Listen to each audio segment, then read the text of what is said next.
शिवसेना उद्धव बाळासाहेब ठाकरे पक्षातून बंडखोरी करत शिवसेना शिंदे गटात गेलेल्या संजय दिना पाटील यांनी पत्रकारांच्या बाबतीत काही आक्षेपार्ह वक्तव्य केलेले आहेत। इतकंच नाही तर त्यांना जीवे मारण्याची धमकी देखील दिली आहे। एकूणच हे सगळं प्रकरण गंभीर आहे आणि याच सगळ्या संदर्भात बोलण्यासाठी माझ्यासोबत ज्येष्ठ पत्रकार आणि राजकीय विश्लेषक विजय चोरमारे सर आहेत। बोलूयात सर, तुम्ही कसं बघता एकूणच या वक्तव्याकडे, ज्या पद्धतीची भाषा खासदार संजय दिना पाटील यांनी वापरली आणि जीवे मारण्याची देखील धमकी दिली? गेल्या काही महिन्यात आपण बघितलं तर महाराष्ट्राची राजकीय संस्कृती अत्यंत रसातळाला चाललेली आहे। म्हणजे रोज एक पायरी अशी खाली खाली खाली घसरत चाललेली आहे आणि संजय दिना पाटील यांच्या आजच्या वक्तव्यामुळे ती अत्यंत नीचतमाशा खालच्या पातळीवर गेलेली आहे। मला वाटतं आतापर्यंत राजकीय नेत्यांच्यात कलगीतुरे होत होते, एकमेकांना बघून घेण्याची भाषा होती, एकमेकांना शिवीगाळ होत होती, तिथपर्यंत ठीक आहे असं म्हणता येत नव्हतं। पण तो त्यांचा एक अंतर्गत पक्षीय राजकीय मामला होता। पण या गोष्टी थेट पत्रकारांच्यापर्यंत येतात आणि जे पत्रकार आपलं रोजचं काम करण्यासाठी त्यांच्यापर्यंत जातात त्या पत्रकारांना उद्देशून अशा पद्धतीची भाषा, म्हणजे सत्तेच्या बाजूला गेल्यानंतर आलेला उन्माद आणि सत्तेच्या बाजूला असल्यामुळं आपलं आता कुणीही काही बिघडू शकत नाही, आपलं कुणीही काही वाकडं करू शकत नाही, असा एक आत्मविश्वास येतो। आणि त्या आत्मविश्वासातनं मला वाटतं हा एक निलाद्रेपणा आणि असं निलाद्र वक्तव्य येऊ शकतं। काय पद्धतीचे शब्द त्यांनी वापरलेत हे तुम्ही ऐकलं असेलच। शिवाय जीवे मारण्याची धमकी, हे थोडंसं गंभीर वाटतं। हे बघा, हे आश्चर्य कुणाला वाटेल, ज्यांना संजय दिना पाटील आणि त्यांचं कल्चर माहीत नाही त्यांनाही आश्चर्य वाटेल। मला यात आश्चर्य काही वाटत नाही, कारण 10 वर्षापूर्वी 2016मध्ये मला वाटतं ते राष्ट्रवादी काँग्रेसमध्ये होते, त्यावेळी त्यांच्याच पक्षाचे असलेले नवाब मलिक त्यांचा एक जाहीर कार्यक्रम सुरू होता आणि त्या जाहीर कार्यक्रमाच्या ठिकाणी मंचावर जाऊन त्यांनी बंदुका नाचवलेल्या आहेत, नवाब मलिकांना धमकी दिलेली आहे। पब्लिक डोमेनमध्ये अजून ते व्हिडिओ सगळ्या गोष्टी त्यावेळीच्या आपल्याला बघायला मिळतील।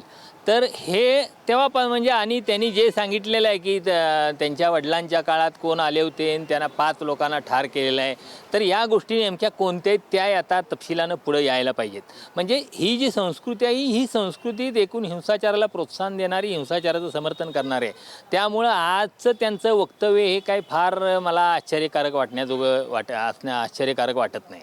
मुळात त्यांनी 4 दिवसापूर्वी जे वक्तव्य केलेलं होता तो तुम्ही ज्याचा उल्लेख केलात की 5 लोकांना मारलं, यावरूनच संजय राऊत कुठेतरी आक्रमक झालेत आणि त्या संदर्भातील प्रतिक्रिया घेण्यासाठीच खरं तर पत्रकार त्यांच्याकडे गेले। मी सुरुवातीला तेच म्हटलं की पत्रकार त्यांचं काम करायला गेले। तुमचा संघर्ष कोणाशी आहे?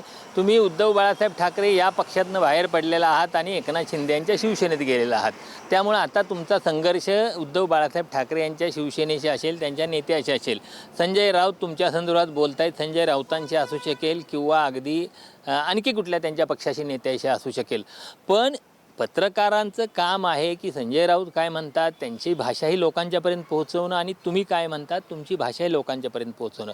तर तुम्ही पत्रकारांनी असा कुठलाही पक्षपातीपणा या सगळ्यामध्ये केला आहे असं आतापर्यंत दिसलेलं नाही, कारण ते दोन्ही बाजू व्यवस्थितपणे मराठी माध्यमांच्यातून दाखवल्या जात आहेत।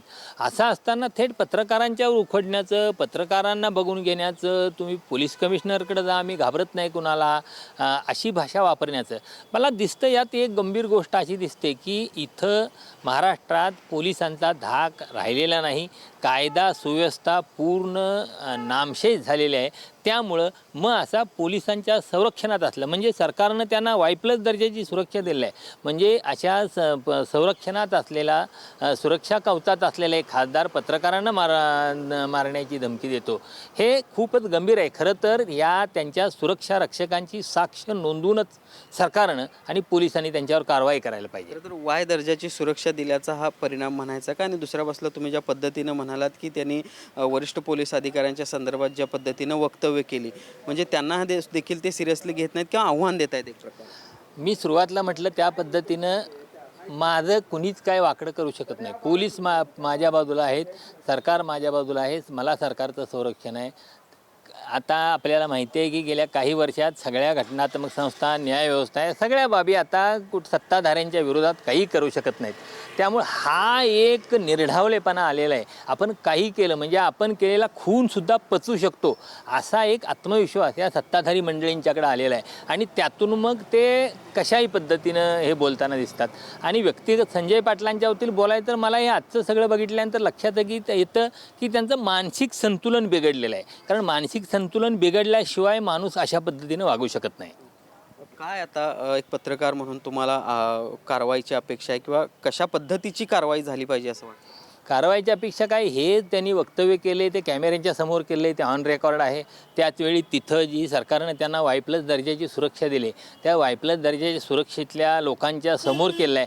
त्यामुळे साक्षीदार म्हणून या सगळ्यांची नोंद घ्यावी आणि त्यानुसार ज्या काय कठोरातली कठोर कलमं असतील ती कठोरातली कठोर कलमांना त्यांच्यावर कारवाई करावी. सरकारने हे धाडस दाखवायला हवं. आता आमच्याकडे आलेला खासदार आहे आणि आमच्याकडे आलेला खासदार असल्यामुळं आमचं केंद्रात सत्तेचं बळ वाढलेलं आहे, त्यामुळे यांना संरक्षण देण्याची जबाबदारी आपली आहे.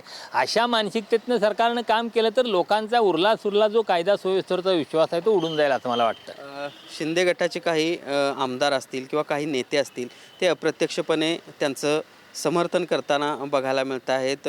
भावनेच्या भरात त्यांनी हे वक्तव्य केलं असेल असं म्हणतायत. मग अशा वेळी तुम्हाला अपेक्षा आहे का की सरकार कारवाई करेल? निर्लज्जपणाचा कळस आहे. म्हणजे अशा प्रकारच्या वक्तव्याचं कोणत्याही पद्धतीनं प्रत्यक्ष आणि अप्रत्यक्ष कसंही समर्थन करणं याला केवळ निर्लज्जपणा म्हणता येईल. मग तो शिंदे गटाचा असू दे, ठाकरे गटाचा असू दे किंवा फडणवीसांच्या आतल्या गट्ट्यातला असू दे, मला वाटतं हे अत्यंत सगळेच म्हणजे अत्यंत निढावलेले आहेत. सत्तेच्या संरक्षणाखाली आपल्याला आता कुणाचंही कसलंही भय राहिलेलं नाही अशी एक मानसिकता या लोकांच्यात वाढायला लागलेली आहे.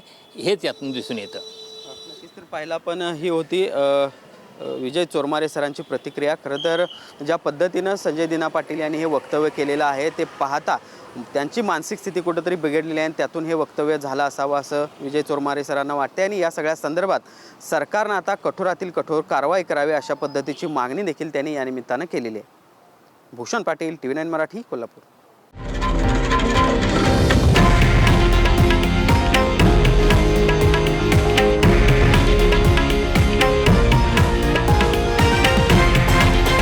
हे आहे देशातील नंबर 1 न्यूज नेटवर्क आणि आपण पाहत आहात TV9 मराठी, एकमेव.